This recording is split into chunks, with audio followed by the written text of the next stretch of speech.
মুসিবত না পাই যদি, মুসিবত না পাই যদি, করুণা তোমার কবরে হাসরে কি হবে আমার।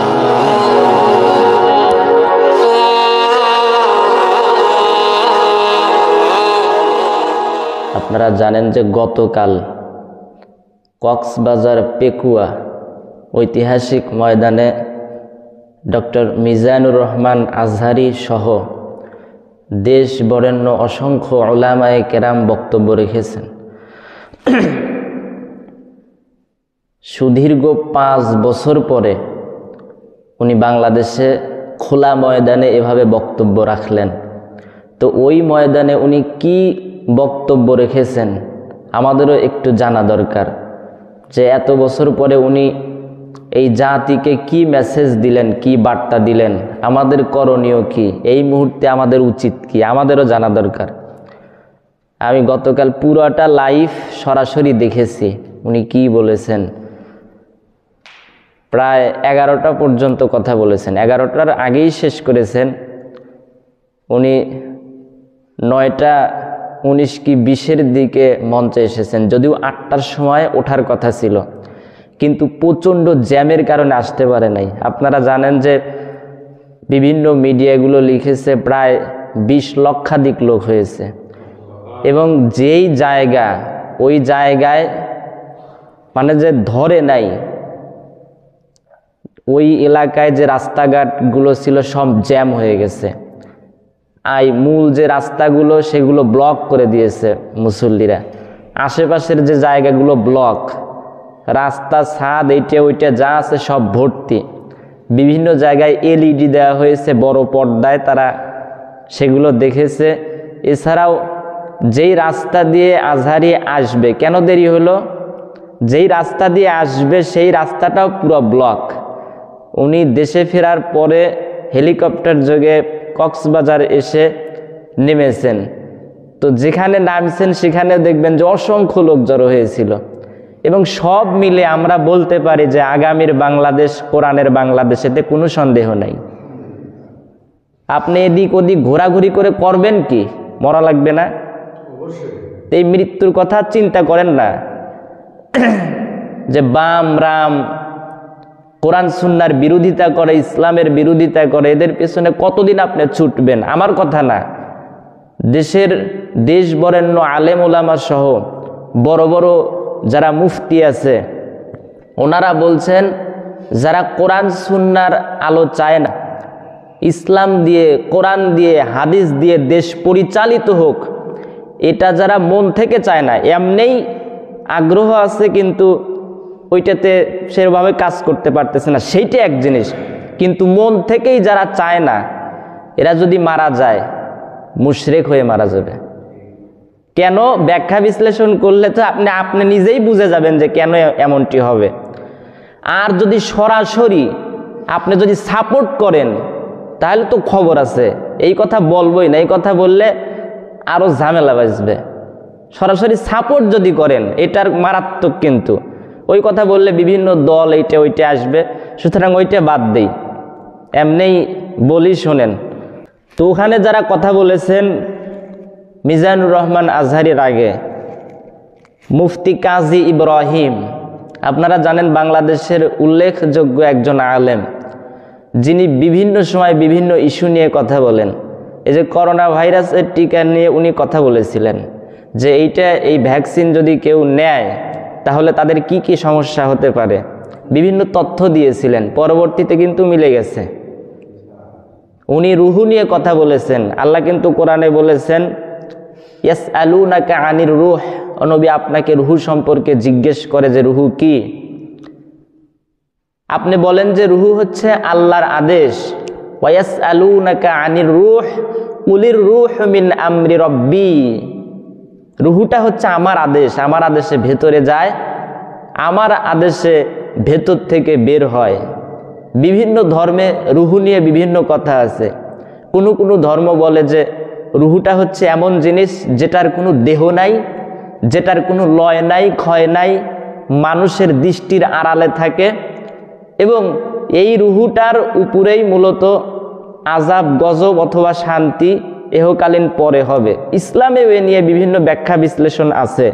তো মুফতি কাজী ইব্রাহিম অনেক জটিল আর কঠিন বিষয় নিয়ে অসাধারণ কথা বলতে পারেন। বিশেষ করে বিজ্ঞান ভিত্তিক এমন সুন্দর আলোচনা করেন যেগুলো মিলে যায়। এই যে গাজওয়াতুল হিন্দ নিয়ে উনি কথা বলেছেন, অন্যান্য আলেম যেভাবে বলেছেন তার চেয়ে অনেক ভিন্ন এবং অনেক গ্রহণযোগ্য মনে হয়। এরপরে আব্দুল্লাহ আল আমিন উনি কথা বলছেন। আব্দুল্লাহ আল আমিন একটা সময় দেখতেন যে তারেক মনোয়ার সাহেবের ব্যাগ টানতো, পিছনে পিছনে যাইতো, কিন্তু এখন আল্লাহ পাক এমনভাবে কবুল করছেন ওনারে, আল্লামা সাইদি যেভাবে কথা বলেন কোরআন সুন্নাহর আলোকে ঠিক ওভাবে কথা বলতে পারেন এবং মানুষ ওনাকে গ্রহণও করেছে ওইভাবে। এরপরে শায়েখ মুফতি জসিমউদ্দিন রহমানী, বাংলাদেশে যদি বাঘের বাচ্চা 10টা থাকে তার ভেতরে মুফতি জসিমউদ্দিন রহমানী একটা। হক কথা বলতে কখনো পিছপা হয় না। ইসলাম বিরোধীরা তাকে মারবে নাকি পোড়ায়া দিবে নাকি কোথায় কি করবে ওই টেনশন উনি করেন না। মুসলমানেরা যদি মরে যায় শহীদ, জিহাদের তামান্না নিয়ে যদি মরে শহীদ আর বাঁচলেও গাজী, আপনি মাইরা করবেন কি? এক আল্লামা সাইদিকে পৃথিবীর জমিন থেকে বিদায় করেছেন, লক্ষ আল্লামা সাইদি পয়দা হয়ে গেছে। রাগ করেন না, আলেমদের কথা শোনেন, রেফারেন্স ভিত্তিকই তো কথা বলে। আপনাকে তো একসাথে নিয়ে জান্নাতে যেতে চায়, আপনি কেন বোঝেন না? টাইনা ধরতেছি জান্নাতে নেওয়ার জন্য, আপনি খালি পিছনে চলে যান, ওই ছাগলের মতো হয়েছে। সামনে অসংখ্য ঘাস আছে, ভালো একটা ময়দানে নিয়ে যাবে ঘাস খাওয়ানোর জন্য, পরিবেশ খুব সুন্দর, আবহাওয়া সুন্দর, অথচ দুই ঠ্যাং সামনে দিয়ে এমনভাবে ব্রেক করছে যে নিয়ে যাওয়াই কঠিন। আমরা হচ্ছে ওই রকম ছাগলের মতো হয়ে গেছি। বুঝেন না কেন কথা? এই যে বাংলাদেশে বিভিন্ন ইস্যু নিয়ে আমরা যেই সব চিন্তা করি, ভুল যে চিন্তাগুলো, এইসব চিন্তা চেতনা নিয়ে বা কোন পথে আপনি আসবেন, এইসব চিন্তা চেতনাগুলো নিয়ে বিভিন্ন সময় বাহাস হয়েছে এবং প্রত্যেকটা বাহাসে বেঈমানরা, মুশরিকরা, ইসলাম বিরোধীরা পরাজিত হয়েছে। এগুলো তো দেখেছেন, পরাজিত হয়েছে। এনায়েতুল্লাহ আব্বাসী যতগুলো ডিবেট করছে সব জায়গায় নাস্তিকদের মুখগুলো শুকায় গেছে, হা করারই তো ক্ষমতা নাই। এমনকি অন্যান্য ধর্ম নিয়ে দেখবেন ডক্টর জাকির নায়েক যতগুলো কনফারেন্স করছে সব জায়গায় নাস্তিকরা, হিন্দু, বৌদ্ধ, খ্রিস্টান যারাই আছে সবাই ছাত্রের মতো বসে থাকে। কি বলবে? তাহলে বুঝতেইছেন ইসলাম যে সঠিক ধর্ম, এতে কোনো সন্দেহ নাই। এই জন্য ইসলামের ছায়াতলে এখনো আসেন, মরার পরে তো সোজা ঠিকই হবেন। হ্যাঁ, ব্যাংক কয় যে এই যে এরকম বাঁকা বাঁকা যাও কেন? কয় চুপ কর, আমি বাঁকা যাই তোর কি? এরপরে কিছুক্ষণ পরে এক রাখাল দেখে যে ফুসফুস করে, কি রে ফুসফুস করে কি? তারপরে দেখে যে একটা সাপ আঁকা বাঁকা যাচ্ছে, হাতে ছিল হেদায়েতুল্লাহ, ওইটা দিয়ে সাপুর সুপুর বাইরেছে, তারপরে একেবারে সোজা করে রেখে দিছে। ব্যাং এবার কানের কাছে এসে কয়, সোজা হইলা কিন্তু মরার পরে। আমি কইলাম যে সোজা সোজা হাঁটো, তো সোজা হইলা কিন্তু মরার পরে। সাপ তো আর শুনতেছে না, বিষয়টা কিন্তু আবার বাস্তব না, একটা বুঝানোর জন্য। তো এই যে আমরা সোজা হব কিন্তু মরার পরে, মরার পরে আপনাকে টাইট করবে একেবারে। ছেলে মেয়ে যারা আছে বাঁকা কুজা হয়ে থাকলে টাইট করবে। যদি এমন বাঁকা হইছেন যে ঘরের দরজা ভাঙা লাগে, ঘরের দরজা ভাঙবে না, আপনারে বাইরে ভাঙবে, কিন্তু ঘরের দরজা ভাঙবে না। সবাই পরামর্শ দিব, মরে গেছে, মরে গেলে মাটি দিলে তো ভাঙিয়ে ভুঙেই যাবে, এখনই ভাঙো, ঘরের দরজা ভাঙবে কেন? ভাঙবে না ঘরের দরজা। তার মানে আপনার মূল্য জিরো। যখন আপনি মারা যান, আপনি যে আমল করছেন এটাই আপনার সাথে যাবে। আপনি যেই নেতার জন্য এত খামসা খামসি করতেছেন, এটা কিছুই না, আসলে মাথা দিয়ে বোঝেন, কিচ্ছু না। এই নেতা আপনার কোনো উপকারে আসবে না। যে আব্বা মার, শুধু নেতা না, যে আব্বা মার জন্য আপনি এত কিছু করতেছেন, সে আব্বা মাও কিয়ামতে উপকারে আসবে না। আপনাকে একটা নেকি দিবে না, বিশ্বাস করেন, একটা নেকি দিবে না। দুনিয়া তো কত কিছু করে, কিন্তু কিয়ামতের ভয়াবহতায় একটা নেকিও আপনাকে দিতে চাইবে না। কতটা ভয়াবহ হবে। এরপরে আব্দুল হাই মোহাম্মদ সাইফুল্লাহ কথা বলেছেন। উনি এই যে আমাদের ইসলামী বিশ্ববিদ্যালয় থেকে পড়াশোনা করেছেন, অনেক মেধাবী ছাত্র ছিল। বাংলাদেশে যুবকদের ভেতরে আইডল বলা চলে। কোরআন সুন্নাহর আলোকে আব্দুল্লাহ জাহাঙ্গীর যেভাবে বুঝাতেন ওইভাবে বুঝায়, যেহেতু আব্দুল্লাহ জাহাঙ্গীরের ছাত্র ছিল। এরপরে কামরুল ইসলাম সাইদ আনসারি কথা বলেছেন। কামরুল ইসলাম সাইদ আনসারি বাংলাদেশে এই যে বিশেষ করে জামায়াতে ইসলামীর তে অনেক উল্লেখযোগ্য ভূমিকা পালন করেছেন। আল্লামা সাইদের সাথে বিভিন্ন জায়গায় গিয়েছেন। হিন্দু, বৌদ্ধ, খ্রিস্টান ফিরোজপুরে যে এই যে বিভিন্ন সম্প্রদায়ের লোক বসবাস করে তাদের কাছে গিয়ে গিয়ে ইসলামের দাওয়াত পেশ করেছেন। তাদের যে বিভিন্ন সহযোগিতা লাগে এগুলোর ক্ষেত্রে কামরুল ইসলাম সাইদ আনসারি খুব ভালো ভূমিকা পালন করেছেন এবং উনি এই মাহফিলেও অসংখ্য কথা বলেছেন ঐক্য নিয়ে, কারণ ঐক্য ছাড়া মুসলমানদের বাঁচার কোনো কায়দা নাই। এরপরে মুফতি আমির হামজা কুষ্টিয়া, আপনাদের এলাকার মানুষ, আল্লাহ পাক তাকে এমনভাবে কবুল করছে, অনেক জনপ্রিয় এখন বাংলাদেশে, আজহারি হুজুরের পরেই জনপ্রিয় ইসলামিক স্কলার এবং কথা বলেন ছোট মানুষ, একেবারেও বেশি বড় না, কিন্তু এই 30-32 বছর বয়স হয়েছে।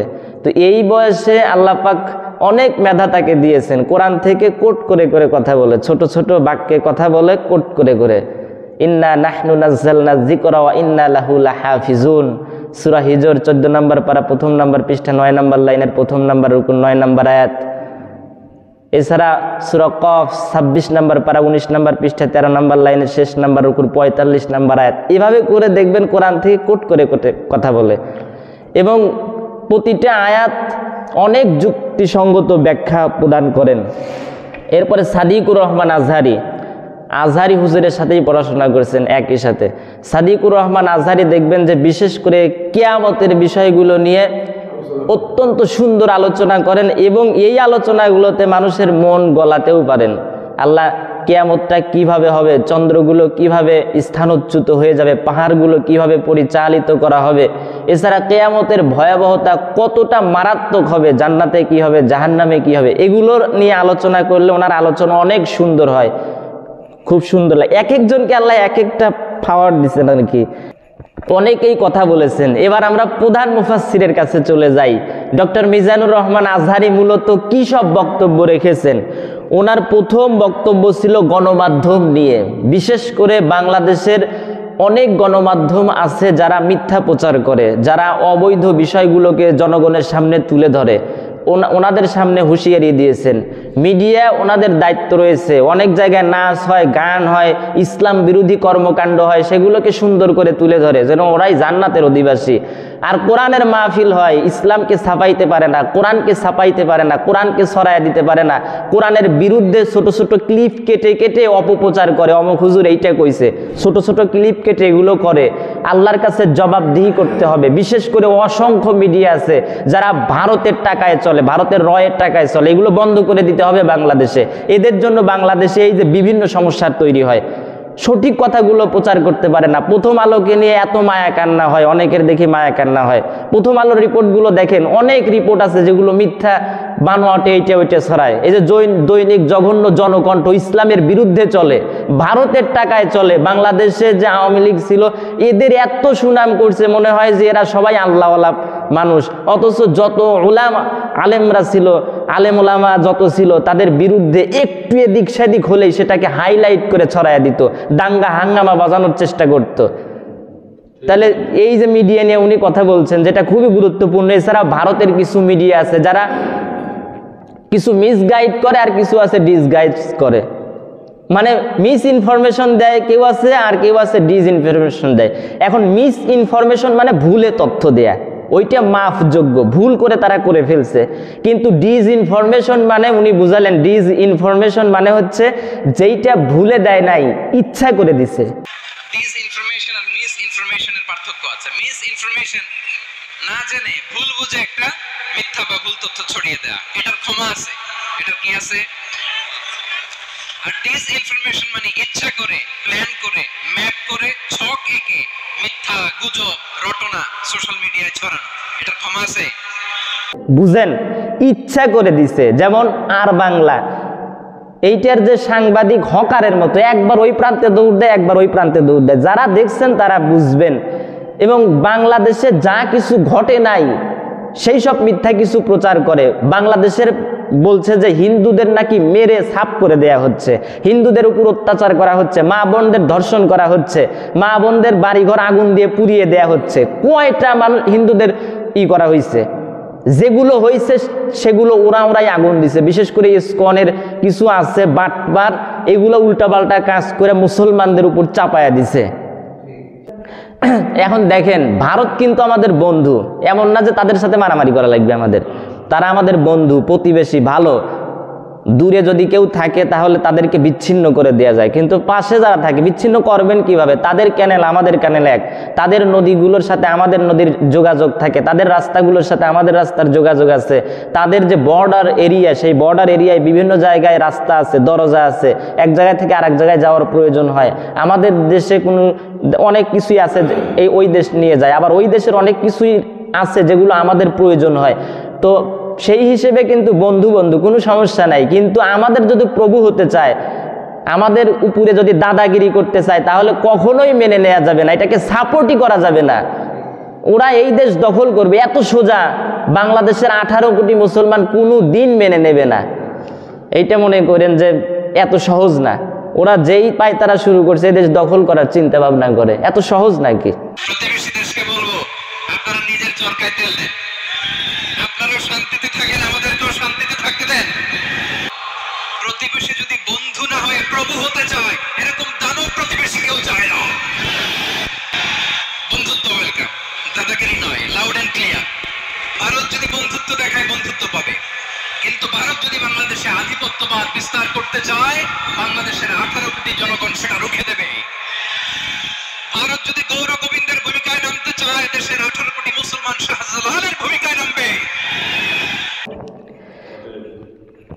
এরপরে উনি 2 নম্বরে কথা বলছেন ঐক্য নিয়ে। উনি যে আয়াতে কারিমা প্রথমে তেলাওয়াত করছেন সেটাও ছিল ওয়াতাসিমু বিহাবলিল্লাহি জামিআ ওয়া লা তাফাররাকু, তোমরা একতাবদ্ধ থাকো, বিচ্ছিন্ন হয়ে যেও না। উনি বলছেন যে এমনকি বিধর্মীদের সাথে ঐক্য করার ব্যাপারেও আল্লাহ পাক আদেশ দিয়েছেন, মুসলমানদের দিন তামাদ্দুনকে বাঁচিয়ে রাখার জন্য। এই দেশে অনেক হিন্দু আছে, বৌদ্ধ আছে, খ্রিস্টান আছে, উপজাতীয় ভাইরা আছে, তাদের সাথে মিলেমিশে ঐক্যবদ্ধভাবে থাকতে হবে। এটাই ইসলামের বিধান, এটাই তো ভালো, ঐক্যবদ্ধ থাকতে হবে। বলে জামাত ইসলামীর সম্মেলনে হিন্দু এসে বক্তব্য দেয় কেন? এইটা কি হলো? বক্তব্য দিলে কি হয়? এটাই তো ভালো, তাকে অধিকার দেয়া হয়েছে। এই জামাত ইসলামী হিন্দুদের এই যে সাহায্য সহযোগিতা করে ভোট পাওয়ার আশায় আর ইয়ার আশায়, নাকি আশ্চর্য জিনিস। সাহায্য সহযোগিতা করবে না, ওরা মানুষ না, করবে না সহযোগিতা।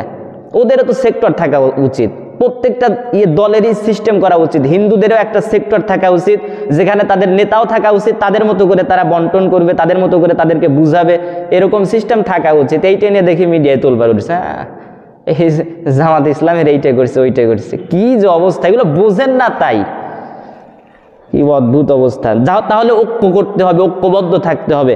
এবং এই ব্যাপারে উনি বলছেন যে এখানে ওয়াতাসিমু বিহাবলিল্লাহি জামিআ ওয়া লা তাফাররাকু, এই যে আল্লাহর রজ্জু বলতে 2টো জিনিস বোঝানো হয়েছে। উনি 2টার কথা বলছেন, অনেক জিনিস আছে ইয়াতে তাফসিরে 2টার কথা বলছেন, একটা হচ্ছে ইসলাম আর একটা হচ্ছে কোরআন। আর কোরআনের ব্যাপারে আল্লাহ পাক বলছেন তারাকতু ফিকুম আমরাইন লান তাদিল্লু মা তামাসসাকতুম বিহিমা কিতাবাল্লাহি ওয়া সুন্নাতে রাসূলি। ও সাহাবীরা বিদায় হজের ভাষণে বলছেন আমি তোমাদের জন্য 2টো জিনিস রেখে যাচ্ছি, একটা হচ্ছে কোরআন আর একটা হচ্ছে রাসূলের সুন্নাহ হাদিস। যদি তোমরা এই 2টো আঁকড়ে ধরতে পারো, তোমরা পথভ্রষ্ট হবে না, কেউ তোমাদের পদানত করতে পারবে না। আর একটা হচ্ছে ইসলাম, ইসলাম অনুযায়ী নিজেদের জীবনটা গঠন করতে হবে। ইসলাম কি? ইসলাম হচ্ছে আল্লাহর কাছে আত্মসমর্পণ করা, নিজের সব কিছু আল্লাহর কাছে সঁপে দেওয়া। আপনি কোনো দিকে তাকাতে পারবেন না, ইসলামের কাছে আত্মসমর্পণ করতে হবে, আল্লাহর কাছে সব সঁপে দিতে হবে।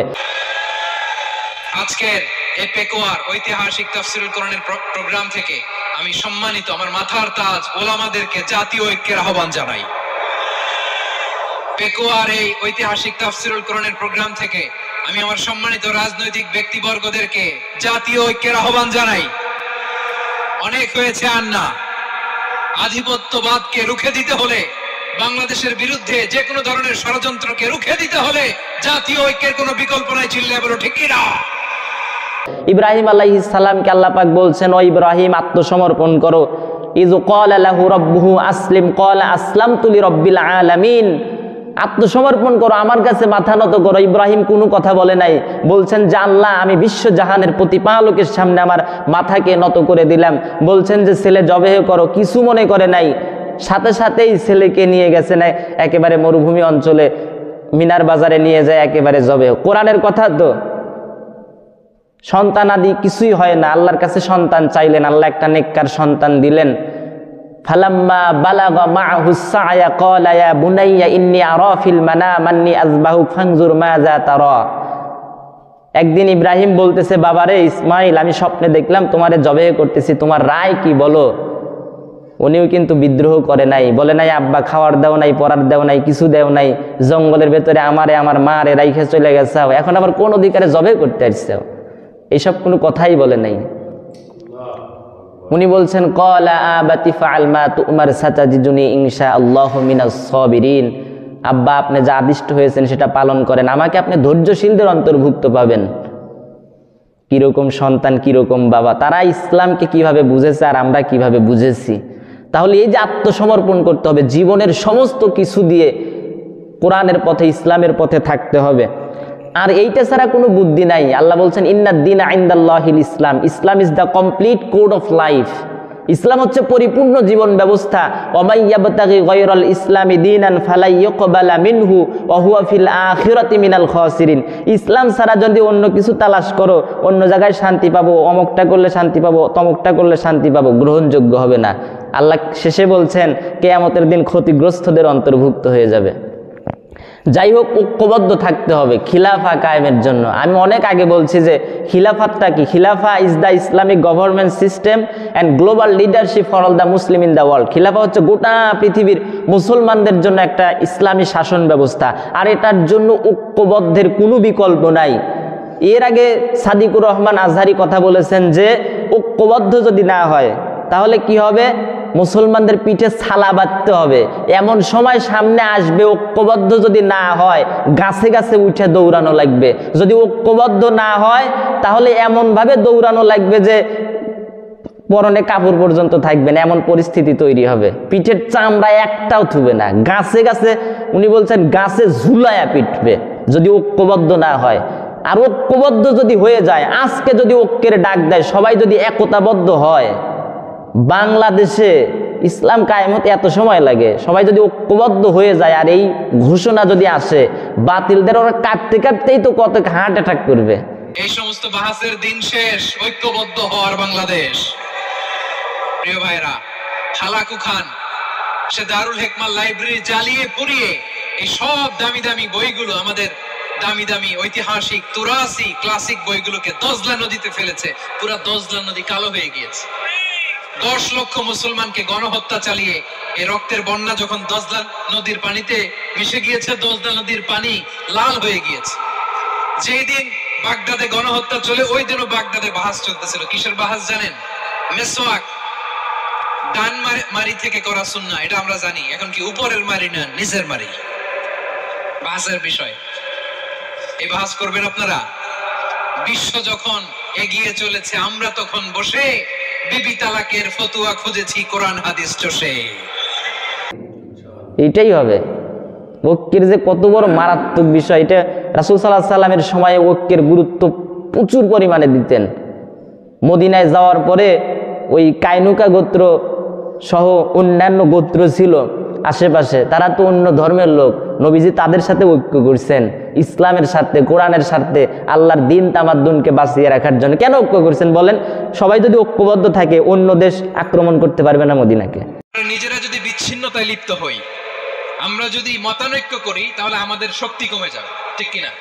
কারণ যখন আমি একা থাকি তখন আমি ব্যক্তি, যখন আমরা সবাই মিলি তখন আমরা শক্তি। আমরা নিজেরা নিজেরা বিরোধে লিপ্ত হলে অন্যরা আমাদের মাথায় কাঁঠাল ভেঙে খাইতে সুবিধা হয়।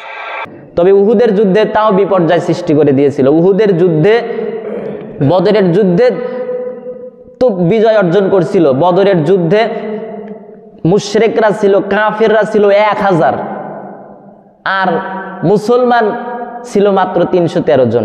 উহুদের যুদ্ধে কাফের মুশরিকরা ছিল 1000, তাদের উষ্ট্রোহী সৈন্য ছিল 300, এছাড়াও তাদের অশ্বরোহী সৈন্য ছিল 200, অন্যদিকে মুসলমানদের বর্মধারী মাত্র ছিল 200, আর 1000 সৈন্য সংখ্যা ছিল, স্বাভাবিক সৈন্য সংখ্যা। তাও আব্দুল্লাহ ইবনে উবাই ইবনে সালুল এই মুনাফিক ওর 300 সৈন্য নিয়ে রাস্তায় পালাইছিল, তার মানে মোট 700। এই 700 সৈন্য নিয়ে আল্লাহ রসুল মোকাবেলা করলেন এতগুলো সৈন্যের বিরুদ্ধে, 3000-এর বিপরীতে মাত্র 700। তারপরে আল্লাহ বিজয় দান করছিলেন। পরবর্তীতে দেখা গেল যে তীরন্দাজ বাহিনী আদেশ অমান্য করে সেখান থেকে চলে আসছিল, গিরিপথে রাখছিল যে এই পথ ছেড়ে দিবে না, আল্লাহ রসুলের আদেশ অমান্য করে চলে আসছিল। এই যুদ্ধে রাসূলের 2টা দাঁত ভেঙে গিয়েছিল, এই যুদ্ধে নবীজি অজ্ঞান হয়ে পড়ে গিয়েছিলেন। তো এই সব কিছু হয়েছিল কি কারণে? এই যে মুনাফিকদের কারণে। তাহলে মুনাফিক কত বড় মারাত্মক জিনিস, বাংলাদেশে মুনাফিকের অভাব নাই, আল্লাহ এগুলো থেকে বাঁচার তৌফিক দান করুক। হ্যাঁ, মুনাফিক যে কত আছে, মসজিদেই অনেক মুনাফিক আসে। প্রয়োজনে ইহুদি নাসারাদের সাথে ঐক্য গড়ে তোলো। আমি কথা বলি টের পাই, অনেক মুনাফিক আসে ভরা। আমি যে কলিজার থেকেই তো কথাগুলো বলি, ভালোর জন্য বলি, তারপরেও তো অনেক মুনাফিক বুঝি যে সর্বনাশ। ওইটাই, তাহলে আজ এই পর্যন্ত ইনশাল্লাহ। আর 2-1টা পয়েন্ট 2-1 মিনিটে বলে শেষ করে দেয় এটা অন্তত। তারপরে উনি কথা বলছেন মানব জাতির ধ্বংসের কারণ নিয়ে। উনি বলছেন 2টা জিনিস মানব জাতিকে ধ্বংস করে। 1 নম্বর ইখতিলাফ করা, কথায় কথায় ইখতিলাফ করা, এইটা ওইটা ইখতিলাফ আছে না, মানে যে কোনো ছোটোখাটো জিনিস নিয়ে ইখতিলাফ করে দলে দলে বিভক্ত হয়ে যায়। এটা সবচেয়ে বড় কারণ, যেটা বাংলাদেশে আছে। একজন যদি একটু সামান্য কি করছে ওইটা নিজেরা বোঝাপড়া করবে কে কি না, কাফের ফতোয়া দিয়ে একেবারে ভরে ফেলা দেয় মিডিয়ার সামনে। তাও তুই কাফের, তোর মাও কাফের, তোর বাপ কাফের, তোর দাদা কাফের, তোর পীর সাহেব কাফের, ওই পীর সাহেব মরে গেলে যেই জায়গায় কবর দিবে ওই কবরে যে ঘাস হবে, ওই ঘাস যে গরু খাবে, ওই গরুর যে দুধ খাবে সেই পরিবারও কাফের, ওই পরিবারে মিয়া দেয়া দিবি যারা তারাও কাফের। এরকম ফতোয়া, এগুলাতে বাদ। আর ঐক্যবদ্ধ না থাকলে এরকমটি হবে। এরপরে ঐক্যের ভিত্তি হচ্ছে তাওহীদ। এরপরে এই যে ঐক্যের যে ভিত্তি তাওহীদ, আপনি দেখেন ইসলামের প্রথম কথাই হচ্ছে তাওহীদ। তাওহীদ দিয়েই মূলত এইটা শুরু হয়। আপনার ভিতরে তাওহীদই যদি না থাকে, যাই হোক এগুলোর অনেক ব্যাখ্যা বিশ্লেষণ করছে। মুসলিম উম্মার ইউনিটি, ঐক্য, এটার ভিত্তি হচ্ছে তাওহীদ। যেই পড়বে লা ইলাহা ইল্লাল্লাহ সে আমার কি? এজন্য বিষ্ণু বলেন মান ক্বালা লা ইলাহা ইল্লাল্লাহ, যে ব্যক্তি বলবে লা ইলাহা ইল্লাল্লাহ মুখলিসান মিন কলবিহি, অন্তর থেকে যে পড়বে লা ইলাহা ইল্লাল্লাহ দাখালাল জান্নাহ, সে জান্নাতি হয়ে যাবে। সুবহানাল্লাহ বলেন। এরপরে উনি বলছেন যে আমাদের কাবা এক, একটা গজলও গাইছেন, আমাদের প্রভু এক, এই গজলটা গাইছেন আর কি। যাই হোক এখন তো গজল গাওয়ার সময় নেই। তারপরে প্যালেস্টাইন নিয়ে কথা বলছেন, আমাদের প্রভু এক নবীর উম্মত, জীবন বিধানে ওই শিবানী কোরআন। আমাদের প্রভু এক নবীর উম্মত, জীবন বিধানে ওই শিবানী কোরআন। তবে কেন এক হে মুসলমান, এক করিয়া হবান বাইতুল্লাহ এক। আওয়াজ করে বলো আমাদের বাইতুল্লাহ কয়টা? বাইতুল্লাহ এক, মদিনা শরীফ এক, উহুদ পাহাড় এক, বদরের মাঠে একটা তো জীবন আর মরণ যে একটাই, একের সাথে মিলে মিশে ফ্রি ফ্রি আল আকসা এই স্লোগানটা দিচ্ছেন, যারা শুনছেন তারা বুঝবেন। প্যালেস্টাইন নিয়ে উনি কথা বলছেন যে প্যালেস্টাইনে যে আল আকসা আছে এইটা আমরা ইনশাআল্লাহ আমাদের কাছেই আবার দখলে আসবে, আমরা সেখানে নামাজ পড়বো, আমরা সেখানে যাবো ইনশাআল্লাহ। খেপায় তুলছে আমি, ওই যে ফিলিস্তিনের পতাকা উড়াচ্ছে। আমরা এই পেকুয়ার ময়দান থেকে ফিলিস্তিনের সাথে, আমার ভাইদের সাথে আমরা সংহতি প্রকাশ করছি। আমরা মুষ্টিবদ্ধ হাতকে উপরের দিকে করে আওয়াজ করে আমার সাথে সাথে পড়ুন, ফ্রি ফ্রি আল আকসা। একজন ভাই আমরা বাকি থাকবো না, হাত উঁচু করে প্যান্ডেলের সামনে পেছনে আকাশ বাতাস মুখরিত করে আওয়াজ করে পড়ুন, ফ্রি ফ্রি আল আকসা। আওয়াজ তুলে পড়ুন, free free Al Aqsa, free free Al Aqsa, Palestine will be free from the river to the sea. Palestine will be free. Free, free Al-Aqsa. এরপরে কথা বলছেন মুমিনরা পরস্পর ভাই ভাই, ইন্নামাল মুমিনুনা ইখওয়াতুন, মুমিনরা হচ্ছে পরস্পর ভাই ভাই, যদি কোনো গ্যালজাম লাগে তাহলে উভয় পক্ষের ভেতরে সমাধান করে দিতে হবে। জান্নাতে একা আমি যাব না তো ভাই, তোমাকেও জান্নাতে দলে নিতে চাই। সবাই বলেন, জান্নাতে একা আমি যাব না তো ভাই, তোমাকেও জান্নাতে দলে নিতে চাই। এরপরে তাবলিগের এই যে মারামারি লাগছে এই নিয়ে কথা বলছেন যে মুসলমানরে কেমনে মারে, হিন্দু তো আমাদের ভাই মানবতার ক্ষেত্রে, ঠিক না? তাদের সাথেও মারামারি করা যাবে না। আমরা ভাই ভাই, কিন্তু তাবলিগের দাওয়াতের কাজ করতে যে এক ভাইয়ের হাতে আরেক ভাই খুন হয়, এমন নজরে এদেশে আছে না নাই? কি করে পারলে তুমি? হ্যাঁ, দিনের প্রচার করতে যে তোমার ভাইয়ের রক্তে তুমি হাত রাঙ্গালে কি করে? এরপরে উনি ঝগড়া নিয়ে কথা বলছেন যে ঝগড়া করা যাবে না। আমরা সামান্য ছোটখাটো জিনিস নিয়ে একজন আরেকজনের সাথে ঝগড়া বেঁধে যাই, একজন আরেকজনকে দেখতে পারি না, তো বিভিন্ন জিনিস নিয়ে কথা বলছেন। এরপরে শেষমেশ বলছেন যে আমরা সবাই কমন জিনিসগুলো এক প্ল্যাটফর্মে আসো। শেষ কথা হচ্ছে কমন জিনিস যেগুলো আমাদের মধ্যে এক, যেমন আল্লাহ পাক বলছেন কুলিয়া আহলাল কিতাবে হাওলে কিতাবগুন তাআলাউ ইলা কালিমাতিন সাওয়াইম বাইনানা ওয়া বাইনাকুম, এসে সেই কথার দিকে যা তোমাদের এবং আমাদের মাঝে এক, আল্লাহ না'বুদা ইল্লাল্লাহ, এক হচ্ছে আমরা আল্লাহ ছাড়া অন্য কারো ইবাদত করব না, ওয়ালা ইয়াত্তাখিযা বা'দুনা বা'দান আরবাবা মিন দুনিল্লাহ, আল্লাহ ছাড়া একে অপরকে প্রভু হিসেবে গ্রহণ করব না। তাহলে এই যে বিষয়গুলো খুবই গুরুত্বপূর্ণ, কিন্তু এইগুলোতে আমরা এক হই যে আমাদের আল্লাহ এক, সবারই তো আল্লাহ এক, এই বিষয়টাতে এক হই, আমাদের কাবা এক, কোরআন এক, সবই তো এক, এত মতভেদ কিসের? আল্লাহ পাক যেন বুঝার তৌফিক দান করে। আসসালামু আলাইকুম ওয়া রাহমাতুল্লাহ।